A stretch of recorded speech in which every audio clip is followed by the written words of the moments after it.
Today we're going to talk a little bit about Ezra Jack Keats.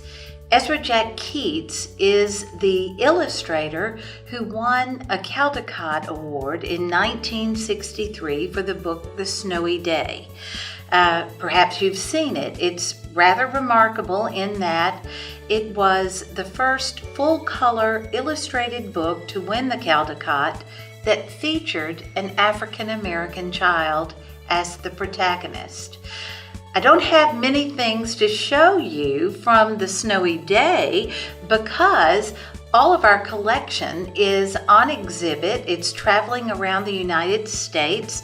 The Jewish Museum of New York City put together a traveling exhibit using much of the Grummond collection, and it is currently in San Francisco. But I wanted to show you other pieces that are samples of Ezra Jack Keats' work. First of all, he won the Caldecott honor for a book titled Goggles. As many children's authors and illustrators do in picture books, they will create a dummy, and it will actually be about the size of this picture right here. And this is the dummy for pages 3 and 4. And you see that it's rather crude, but it gives Keats an idea of what he wants to do and how he wants it to look. Then I'll show you how the picture turned out actually in the book.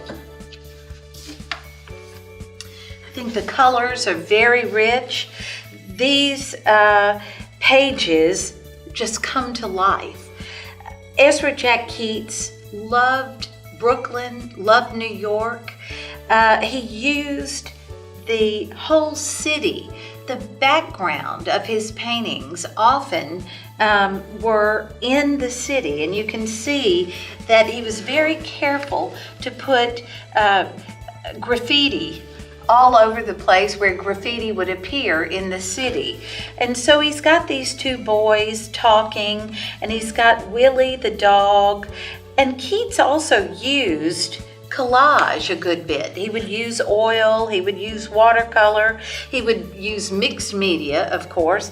But here you'll see that he's got newspaper crumpled up, and it's put on this fence to look like parts of graffiti, and you'll see that clothes are hanging outside of this apartment building.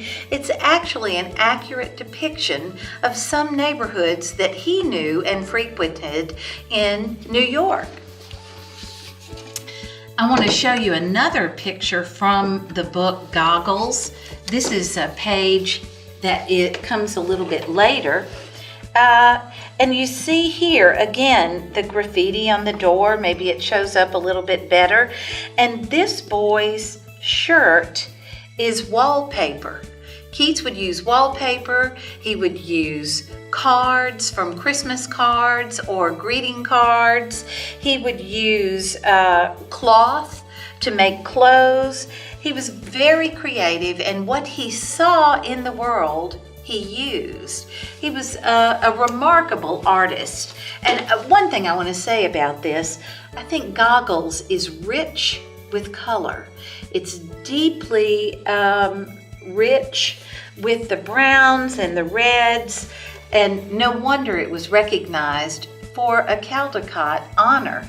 It's totally different from A Snowy Day, even though it features Peter, who was featured in Snowy Day, the African-American protagonist I mentioned earlier.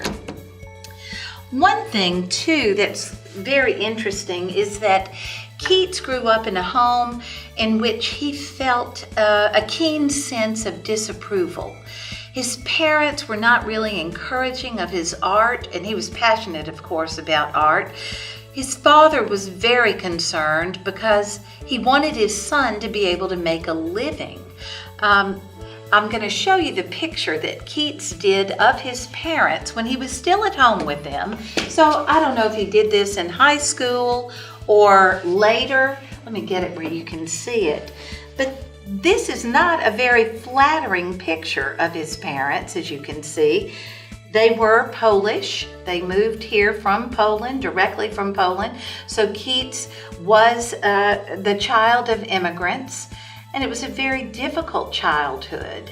They were not wealthy in the least, and he too felt the lack of support that financial status would bring his family. But I want to point out something else about that picture. Now, keep in mind, he was quite young.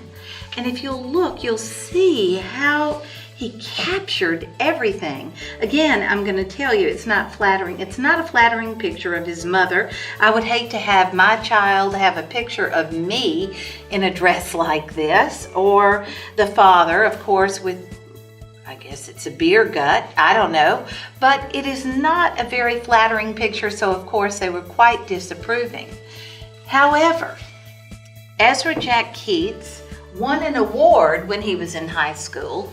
He won an overall competition in New York City for this particular painting. It's called The Sweet Potato Vendor, and again, he used the backdrop of New York City in his work. It constantly appears. New York constantly appears almost as a character in his work. The last thing I want to show you is this particular book. This is from Maggie and the Pirate. I love these paintings. They're light and airy and watercolor. Keats used many mediums. He was a multi-talented artist. He was very painterly. And he used, as I mentioned, collage. And we notice in his books and in his work that he continued to grow. This is from the book Maggie and the Pirate, and you'll notice that there's a little hat right here on this boy. And that is newspaper that he folded up and put in the picture. And of course, it appears in the book in that way. There's much to learn about Ezra Jack Keats.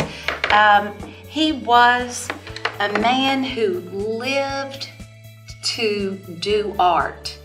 It was his life's passion, and he continued to do it throughout his life. And you can learn more about him here at the Grummond Children's Literature Collection.